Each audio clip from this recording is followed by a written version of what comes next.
Hello guys, क्या हाल चाल। आशा करता हूँ बहुत ही अच्छा होगा। इस वीडियो में मैं आप लोगों के एक बहुत ही कॉमन क्वेश्चन का आंसर देने वाला हूँ। आप लोगों में से बहुत से व्यूअर्स मेरे लेटेस्ट वीडियो पे आकर कमेंट कर रहे थे कि भैया पीडब्ल्यू एंसेट इंटरव्यू के क्वेश्चंस कैसे होते हैं, क्या सिलेबस होता है, उसके बारे में कुछ बोल दो। ठीक है, तो पहले मैं सिलेबस के बारे में बोल देता हूँ। पीडब्ल्यू एंसेट का इंटरव्यू राउंड का सिलेबस जो तुम्हारे पीडब्ल्यू एंसेट लेवल 1 का सिलेबस था वही होगा।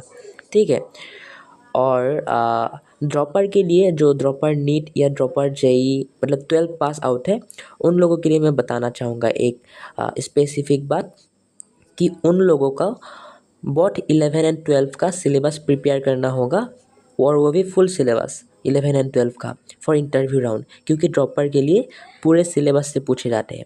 और अगर आप 8, 6, 7, 9, 10, 11, 12 में हो तो आपका पीडब्ल्यू एंसेट लेवल 1 में जो सिलेबस था वही पूछा जाएगा, पूरा सिलेबस नहीं पूछा जाएगा। ठीक है, अभी आते हैं नेक्स्ट क्वेश्चन पर। भैया क्वेश्चन कैसे पूछे जाते हैं इंटरव्यू में। सो उसके लिए मैं एक शॉर्ट में ही आंसर देना चाहूँगा कि पीडब्ल्यू एंसेट लेवल 1 एंड लेवल 2 में जिस तरह के क्वेश्चन पूछे जाते थे तुमको पर सब्जेक्ट, वैसे ही क्वेश्चन पूछे जाएंगे। ठीक है, अभी मैं नीट ड्रॉपर का इंटरव्यू दिया था पीडब्ल्यू एंसेट का। सो मैं तुमको 2-3 क्वेश्चन बता देता हूँ पर सब्जेक्ट, या उससे तुमको आइडिया लग जाएगा कि कैसा क्वेश्चन आता है। ठीक है, तो सबसे पहले फ़िज़िक्स से स्टार्ट करते हैं। फ़िज़िक्स की बात करें तो फ़िज़िक्स में न्यूमेरिकल भी आते हैं, फिर कॉन्सेप्चुअल भी आते हैं और थ्योरेटिकल भी आते हैं। जैसे अगर मैं थ्योरेटिकल की बात करूँ, आपको पूछ सकते हैं कि किर्चॉफ लूप रूल क्या है एक्सप्लेन करो, किर्चॉफ जंक्शन रूल क्या है एक्सप्लेन करो, ऐसे पूछ सकते हैं। ठीक है, और अगर न्यूमेरिकल की बात करूँ तो न्यूमेरिकल में तुमको पूछ सकते हैं कि मान लो तुम एक मछली हो, ठीक है, और उसके वाई हाइट पर एक चिड़िया उड़ रही है। ठीक है, अभी तुमको दोनों मीडियम का रिफ्रैक्टिव इंडेक्स बोल दिया, फिर तुमको पूछेगा कि अभी मछली जो है वो चिड़िया को कितने हाइट पर देखेगी। ठीक है, ऐसे क्वेश्चन पूछे जाते हैं। फिर कॉन्सेप्चुअल क्वेश्चंस की बात करें तो तुमको पूछ सकते हैं कि अगर एक गोल्ड लीफ इलेक्ट्रोस्कोप तुम्हें दिया जाए तो क्या तुम उससे चार्ज की मैग्नीट्यूड पता लगा सकते हो, एंड चार्ज के ये जो क्या बोलते हैं नेचर पता लगा सकते हो। ऐसे क्वेश्चन पूछे जाते हैं। और डायरेक्टली कभी कभी फॉर्मूला भी पूछ लेते हैं, जैसे आइंस्टाइन का फोटो इलेक्ट्रिक इक्वेशन क्या था। ठीक है, ओके, फिजिक्स का हो गया, मुझे लगता है आपको आइडिया मिल गया। अभी आते हैं केमिस्ट्री के ऊपर। केमिस्ट्री में भी वैसे ही थियोरेटिकल, कॉन्सेप्चुअल एंड क्या फॉर्मूला बेस्ड क्वेश्चन पूछे जाते हैं।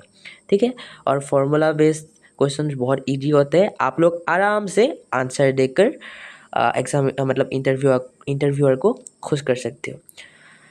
अभी केमिस्ट्री का एक क्वेश्चन का बात करें तो केमिस्ट्री में मुझसे पूछा गया था पहले कि आपको कौन सा चैप्टर आपने रिसेंटली पढ़ा था, तो मैंने आइसोमेरिज्म बोला था, तो मेरे को आइसोमेरिज्म से वो क्वेश्चन पूछ रहे थे, जैसे टोटोमेरिज्म एक्सप्लेन करो, फिर स्टीरियो आइसोमेरिज्म क्या है, ऐसे क्वेश्चन पूछे जा रहे थे।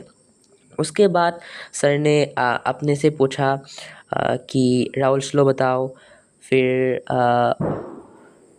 मुझे बोलने दिया कि हेनरी लॉ बताओ, ऐसे क्वेश्चन पूछे जा रहे थे। सो केमिस्ट्री में भी इजी क्वेश्चन ही पूछे जाते हैं, मैंने जो बताया है वैसे क्वेश्चन ही पूछे जाते हैं, उससे टफ नहीं पूछे जाते हैं। अभी आते हैं बायोलॉजी में। अभी बायोलॉजी में तुमको एनसीईआरटी से पूछा जाएगा, एग्जाम्पल्स पूछा जाएगा, या तो किसी कॉन्सेप्ट पूछा जाएगा। ठीक है, जैसे मैं बता रहा हूँ जूलॉजी के लिए, मुझे जूलॉजी सर ने बोला था कि तुम्हें कौन से चैप्टर ज़्यादा अच्छी तरह से आता है, 12 के या 11 के, तो मैंने 12 के बोला था। फिर 12 के भी मुझे पूछा गया था कि तुम्हें 12 के कौन से चैप्टर ज़्यादा अच्छी तरह से आता है, फिर मैंने बोला रिप्रोडक्टिव हेल्थ, ह्यूमन रिप्रोडक्शन, तो सर ने मुझे वहीं से क्वेश्चन पूछे थे। मैं ये क्यों बता रहा हूँ, क्योंकि तुमको इंटरव्यू में बहुत से टीचर ऐसे मिलेंगे जो तुम्हें पूछ कर तुमसे सवाल पूछेंगे कि तुम्हारा स्ट्रॉन्ग टॉपिक्स कौन सा है, हम उससे ही सवाल पूछेंगे। ठीक है, बहुत सारे इंटरव्यूअर ऐसे भी होते हैं। अभी जूलॉजी के क्वेश्चन की बात करें तो जूलॉजी में मुझे पूछा गया था स्पर्मेटोजेनेसिस एंड स्पर्मिएशन में डिफरेंस बताओ, ये पूछा गया था। फिर मुझे पूछा गया था कि जो एमनियोसेंटेसिस है उसको एक्सप्लेन करो, एमनियोसेंटेसिस के कारण क्या क्या डिजीज़ हम पता लगा सकते हैं। फिर सेक्सुअली ट्रांसमिटेड डिजीज़ के बारे में पूछा था।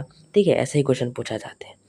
और एक आउट ऑफ सिलेबस क्वेश्चन पूछा था कि सलाइवा से क्या जो एज है वो फैल सकता है।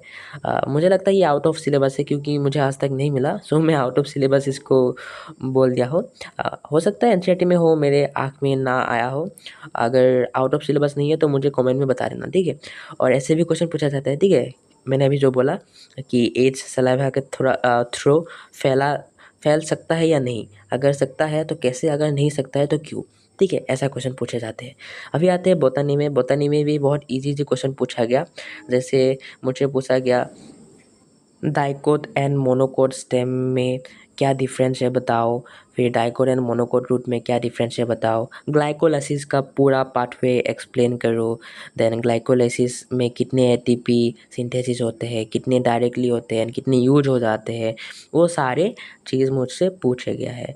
तो ओवरऑल बात करूँ तो इजी क्वेश्चन ही बहुत सारा पूछे जाते हैं। 80% क्वेश्चन ही ईजी होते हैं, 10% मीडियम होते हैं, 15% मीडियम होते हैं एंड 5% डिफ़िकल्ट होते हैं, ऐसे बोल सकते हो आप लोग, ठीक है। अभी बहुत से लोग मुझसे पूछ रहे थे कि इंटरव्यू का रिज़ल्ट कब आएगा, इंटरव्यू का रिज़ल्ट कब आएगा। तो मैं उन लोगों से ये बात बोलना चाहूँगा कि इंटरव्यू का रिज़ल्ट आ गया है और आप लोगों को मैसेज या कॉल से इन्फॉर्म किया जाएगा, ठीक है। अभी आप लोगों को जो इंटरव्यू में स्कॉलरशिप मिलेगा वो ओनली ट्यूशन फ़ीस पर नहीं, पूरे फीस पर ही एप्लीकेबल होगा, ठीक है। सो आप उसका फ़ायदा उठा सकते हो नेक्स्ट ईयर, ठीक है। सो आशा करता हूँ आपको इंटरव्यू से रिलेटेड, PWNCET के इंटरव्यू से रिलेटेड सारे डाउट्स के आंसर्स मिल गए हो।